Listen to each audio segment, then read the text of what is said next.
आता मी तुम्हाला दाखवत आहे भेंडीची भाजी कशी करायची। तर कढईत मी प्रथम 2 चमचे तेल घेतलेलं आहे। यात आपण लसूण, कांदा, हिरवी मिरची आणि भेंडी असं हे वापरणार आहोत। तर तेल तापल्यानंतर यात आपण लसणीची फोडणी द्यायची। लसूण, मिरची,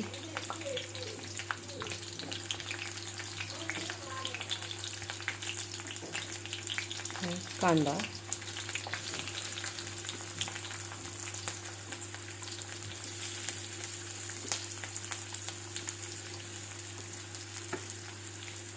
हे सर्व टाकल्यानंतर ह्याला छान असं परतून घ्यायचं आहे।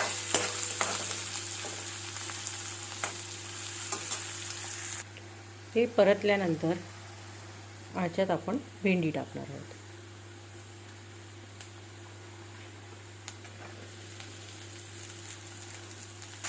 यात आपण आता भेंडी टाकली, तर ही भेंडी थोड्या वेळ आपण ओपनच हे करून शिजवून घ्यायची। जर याच्यावर झाकण लगेच टाकलं तर ह्याला पाणी सुटू शकतं, तो पण ते टाकणार नाही आहोत। आता ह्यात मी थोडंसं चवीपुरतं धणे जिऱ्याची पूड टाकणार, ह्याने छान चव येते। आणि थोडंसं कोकमाचा आगळ, हा मी अर्धा पाऊस घेतलेलं चवीनुसार, कारण ह्याला जो चिकटपणा येतो तो चिकटपणा या कोकमाच्या आगळाने निघून जातो।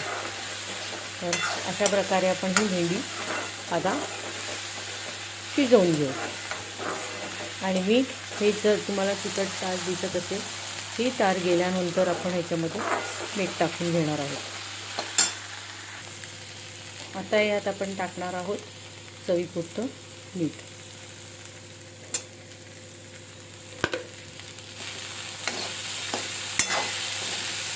अशी ही भेंडी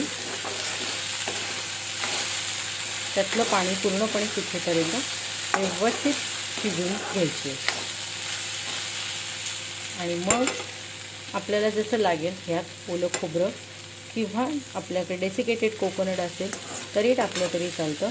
सुटलेलं पाणी सगळं ते डेसिकेटेड कोकोनट शोषून घेतं। आणि झाली की आपली भेंडी तयार।